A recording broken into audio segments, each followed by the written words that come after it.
Olá, está começando o Jornal da CUT, Central Única dos Trabalhadores. Este ano, o Rio de Janeiro está sediando a Conferência das Nações Unidas sobre Desenvolvimento Sustentável, a Rio+20. Passados 20 anos desde a ECO 92, que promoveu um encontro entre os países das Nações Unidas para discutir questões ambientais, a Rio+20 traz um novo debate. O que foi efetivamente colocado em prática nas últimas 2 décadas. A Rio+20 começou para o movimento sindical 2 dias antes da Conferência para os Chefes de Estado. A Assembleia Sindical reuniu entidades de diversas partes do mundo que contribuíram para a elaboração de um documento a ser entregue às Nações Unidas para que trabalhadores e trabalhadoras de todas as partes do mundo possam ter voz ativa na questão do desenvolvimento sustentável e na preservação do meio ambiente. Já no início dos debates, a linha foi definida pela constatação do fato de que as decisões tomadas na ECO 92 não foram cumpridas pelos países desenvolvidos.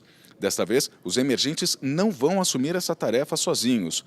Consenso também é de que não é possível criar empregos verdes e ter desenvolvimento sustentável seguindo a cartilha do FMI e desses países desenvolvidos. Os emergentes também querem ter desenvolvimento, também querem crescer.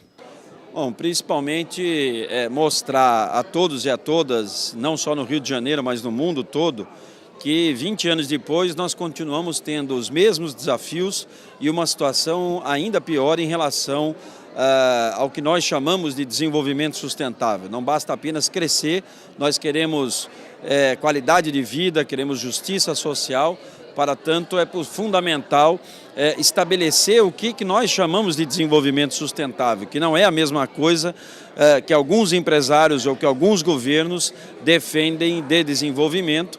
Um só pensa no crescimento econômico, o outro só pensa no lucro e nós não estamos querendo discutir desenvolvimento sustentável com o pilar social, ambiental, econômico, político e principalmente mostrando na Rio+20 com a Assembleia Sindical, com a presença de mais de 500 lideranças sindicais de todo o mundo, que é possível construir um outro modelo de desenvolvimento que seja socialmente inclusivo e que tenha respeito ao meio ambiente. Para isso é fundamental debater trabalho decente, debater o imposto sobre transações financeiras, debater essa transição justa de um modelo para outro de desenvolvimento, mas que tenha como principal base desse modelo de desenvolvimento o respeito ao trabalho decente e, portanto, às negociações, o respeito às organizações sindicais e o respeito ao trabalho, principalmente olhando para a qualidade de vida dos trabalhadores e trabalhadoras em todo o mundo.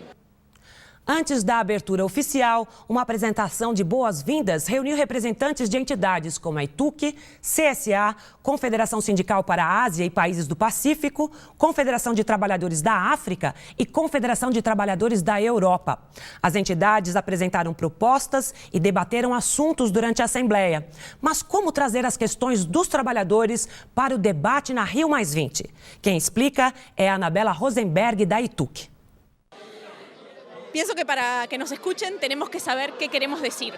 Y para saber qué queremos decir, primero tenemos que debatir. El movimiento sindical tiene esta historia democrática que requiere que todo el mundo se reúna y debata antes de ir a presentar una propuesta. Entonces, primero, para que los gobiernos y otros movimientos nos escuchen, tenemos que ser capaces de tener propuestas claras sobre qué modelo económico, qué modelo de desarrollo, qué modelo social queremos para el mundo. Durante 20 anos, as estratégias definidas na ECO 92 não foram colocadas em prática pelos países desenvolvidos. Um dos objetivos da Assembleia foi justamente discutir estratégias para que a responsabilidade de preservação do meio ambiente não seja apenas dos países em desenvolvimento. Hace 20 años los gobiernos tenían las respuestas, saben lo que hay que hacer, no es que no sepan lo que hay que hacer, saben que hay medios, no es imposible, hay que cambiar las cosas y hay que tener voluntad de cambiar las cosas. Durante algunos años han seguido las negociaciones fingiendo esa voluntad de cambiar las cosas, pero no ha cambiado casi nada, ni en el aspecto social ni en el aspecto ambiental. A criação de empregos verdes e promoção do trabalho decente está diretamente ligada ao desenvolvimento sustentável. Os debates da Assembleia também trataram do assunto, discutindo a responsabilidade pela criação desses empregos. Eu acho que a coisa boa desse evento aqui é que, como vocês viram, nós temos visões um tanto diferentes do que o desenvolvimento, deve ser o desenvolvimento sustentável nas diferentes regiões. Mas isto aqui e o Rio+20 vai contribuir para nós afinarmos uma visão muito mais comum a nível mundial, porque o que nós precisamos é falar o mesmo discurso em todos os cantos do mundo, né? Então, isso é muito importante. E o papel do Estado vai ser e será não só importante, mas também necessário na geração de empregos verdes, na questão do meio ambiente e também na geração de empregos decentes. A ECO 92 reuniu chefes de Estado das Nações Unidas. De lá para cá, o movimento sindical passou por uma grande evolução na luta pela participação das decisões sobre o desenvolvimento sustentável. Quintino Severo, secretário-geral da CUT Nacional, e João Felício, secretário de Relações Internacionais, conversaram com nossa reportagem e fizeram uma análise dos últimos tempos. Na ECO 92, na verdade, nós tínhamos muito mais uma posição de protesto do que mesmo uma posição de diálogo.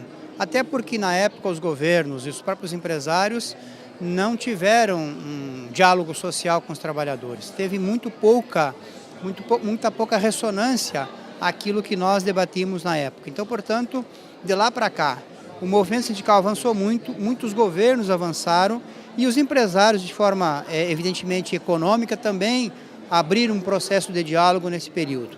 Ou seja, nós conseguimos, por interesses diversos, interesses diferentes inclusive, um diálogo social um pouco mais avançado, um pouco mais consistente e um pouco mais permanente ao longo desses anos. Se nós formos comparar a Rio+20, realizada agora no ano 2012, com a Rio, que foi realizada no ano de 1992, 20 anos de diferença, em termos de mudança da mentalidade dos governos para implementar aquilo que foi decidido há 20 anos atrás, mudou-se muito pouco.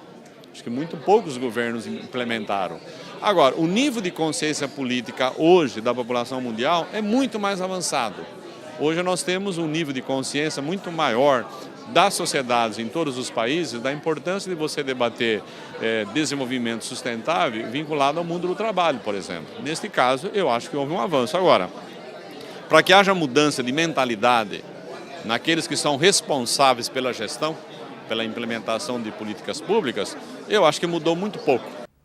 A Assembleia do Movimento Sindical contou com vários debates sobre diferentes assuntos. A CUT participou ativamente das discussões. Grupos de trabalho também foram realizados. Carmen Foro, secretária nacional de Meio Ambiente da CUT, coordenou o GT sobre acesso sustentável de alimentos, energia e água. Bom, acho que desde a abertura há uma mensagem forte da classe trabalhadora organizada no sindicato, na CSI, CSA, na CUT Brasil e outras centrais, uma mensagem forte de que é preciso com que chegue aos ouvidos dos governos que vão estar aqui no processo de negociação da Rio+20, que nós precisamos de ter compromissos claros. Compromisso com o emprego, compromisso com a preservação ambiental, compromisso com o trabalho decente e compromisso com essa mesa aqui que nós fizemos de trabalho de grupo com a não privatização de serviços públicos, né? Não mercantilização e privatização de água, terra e todos esses bens comuns da sociedade, da humanidade, na verdade. Outros grupos de trabalho contaram com a participação de dirigentes da CUT. A mulher e os jovens foram tema de um deles. O desafio da criação de empregos verdes foi o ponto principal para a discussão do tema. Rosane Silva, secretária nacional da Mulher Trabalhadora da CUT, deu sua contribuição para a construção de novas propostas. a classe trabalhadora mundial, estamos aqui nesses dias na Rio+20, aqui no Rio de Janeiro, exatamente para trazer o nosso conceito sobre trabalho verde. O nosso conceito sobre trabalho verde é, de fato, trabalho decente, aonde não seja dado às mulheres os trabalhos mais precários, às mulheres e aos jovens, que nós mulheres sejamos respeitados pela nossa condição como ser humano, sejamos respeitados na sua integralidade, que de fato se gere mais e melhores empregos, e aí tem algumas políticas que são fundamentais para nós, políticas públicas para atender de fato as necessidades da maioria da população, e exatamente nessa ideia de que é possível construir um outro modelo de sustentabilidade, que nós queremos trazer de fato essa ideia de que a natureza é um bem comum e deve ser preservado para o bem de toda a população mundial e não somente para atender os mercados. A OIT, Organização Internacional do Trabalho, apresentou seu programa de criação de empregos verdes e trabalho decente. A iniciativa foi tema do debate sobre investimentos para a economia sustentável.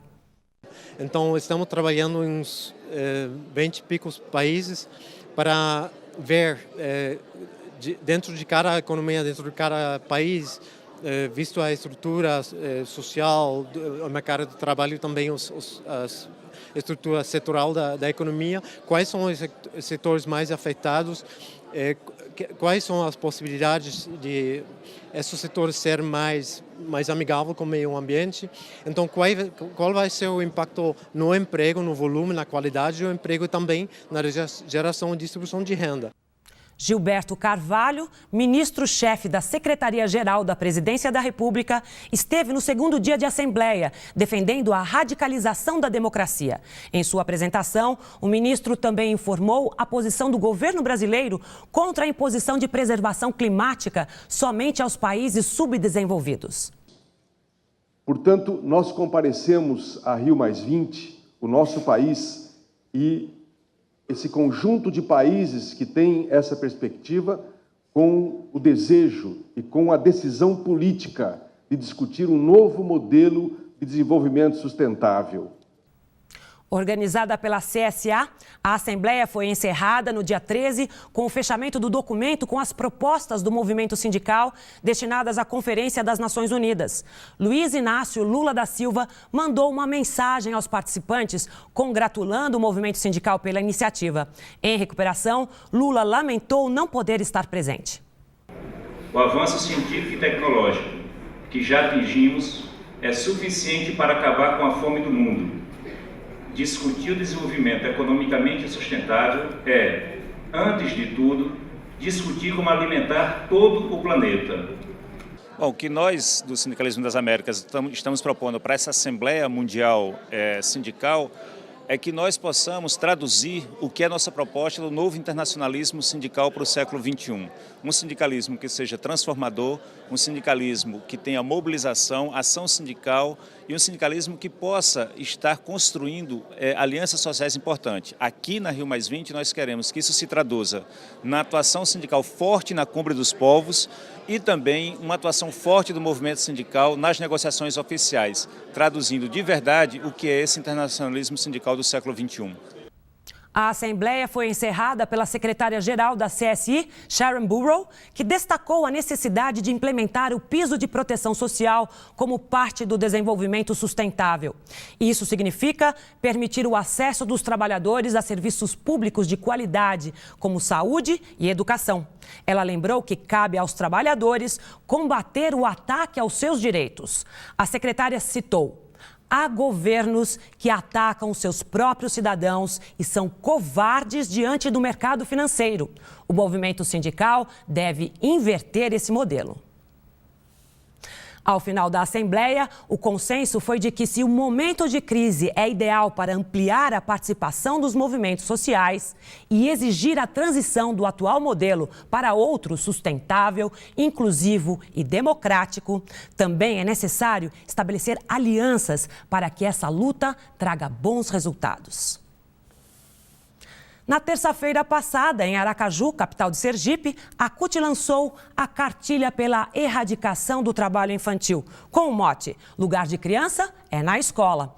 O material traz diversas informações sobre o trabalho infantil no Brasil, como, por exemplo, o número de crianças e adolescentes envolvidos nesta situação. Inclui também uma análise sobre os mecanismos de regulamentação e punição para esta prática ainda tão presente não apenas no Brasil, mas em diversas partes do mundo. A iniciativa de fazer o lançamento nacional da cartilha da CUT, de combate ao trabalho infantil, em Sergipe, por ser na região do Nordeste, onde se concentra o maior número de crianças e adolescentes em situação de trabalho, de exploração do trabalho infantil. E também por ser um estado que a caravana do Fórum Nacional da Educação do Trabalho Infantil passou e tem uma mobilização, um movimento importante, né, no Congresso Estadual da CUT Sergipe. Nós encontramos companheiros e companheiras que fazem parte do Fórum Estadual e fechamos a agenda para lançar em Sergipe. O objetivo, inclusive, é de dar continuidade aos lançamentos, fazendo o mesmo caminho que fez a caravana nacional de combate ao trabalho infantil, chamada pelo Fórum Nacional da Educação do Trabalho Infantil, que é uma ONG que tem apoio do governo, da OIT, a CUT faz parte da UFNPET. E reforçar essa luta, esse trabalho. Certo? O dia 12 de junho é o Dia Mundial de Erradicação do Trabalho Infantil, mas esse dia é o dia simbólico, mas nós não podemos ficar só nesse dia chamando a atenção da sociedade, chamando os movimentos para, nesse dia, combater, apenas nesse dia. Nossa intenção é de fazer um trabalho cotidiano. Na última quarta-feira, dia 13, a Câmara dos Deputados aprovou o texto principal do Plano Nacional da Educação, PNE. Foi definido que o investimento público na educação será de 8% do Produto Interno Bruto, além de 50% dos recursos provenientes dos royalties do pré-sal. Dessa forma, ao final de 10 anos, o investimento no setor educacional deverá ser de pelo menos 10% do PIB. Apesar dos 10% terem sido incorporados ao relatório principal do PNE, os deputados que reivindicavam a aplicação direta desse percentual não ficaram satisfeitos. Segundo eles, os recursos advindos do pré-sal ainda não estão garantidos e não se sabe qual será o seu montante. Os 10% do PIB continua sendo o grande centro de tensionamento, o grande centro de discussão. Nós esperamos que os deputados se convençam. Existe muita possibilidade da gente conseguir esses 10%. Se não conseguir os 10%, existe a possibilidade de nós conseguirmos aumentar, inclusive, o que não é, em hipótese alguma, a nossa vontade. Nós queremos 10%. Porém, já existe uma possibilidade de que seja um investimento de 8% direto na escola pública, né? Ou seja, 8% para a educação pública. Mas nós vamos continuar a briga no Senado, né? Vamos pressionar os senadores, continuamos a nossa disputa, trazendo a sociedade junto para o debate. O país não pode ficar mais um ano sem ter um plano nacional de educação, sem ter um norte para a educação brasileira. Isso é fundamental. E nós chamamos a atenção, a CNTE inclusive fez um editorial bastante contundente na semana passada, dizendo que bastava de postergação no processo de votação do Plano Nacional de Educação. Nós estamos num processo de votação e, sem dúvida nenhuma, para nós isso é muito importante, porque havia o risco, inclusive, de não haver votação do PNE esse ano, devido às eleições que vão ocorrer em outubro. Mas nós conseguimos, através dessa pressão, fazer com que a comissão especial, que o relatório fosse lido e que o processo, né, de tramitação na Câmara se iniciasse.